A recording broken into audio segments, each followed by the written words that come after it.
কাশেম সিদ্দিকী কোন দিকে গেছে এখনো বোঝা যাচ্ছে না, তার তো কোনো কথাবার্তা শুনতে পাচ্ছি না, সে কোন দিকে আছে বুঝতে পারছি না। না এখন ওয়াজ করে বেড়াচ্ছে, আপনার মানুষের পরে কোথায়? এই কোন বিরোধী দল ভাই?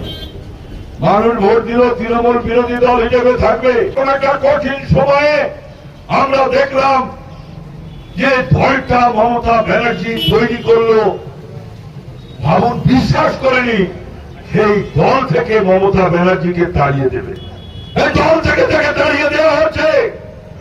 আর সাংসদ 19 জন সাংসদ তারা চলে গেল দিল্লিতে, তারা কেন্দ্রীয় মন্ত্রীর বাড়িতে বসে শুভেন্দু অধিকারী ঋতব্রতর সঙ্গে মিটিং করে। আরে এই দল বাপের জন্মে শুনিনি, এনসিপিআই দল তাতে গেল।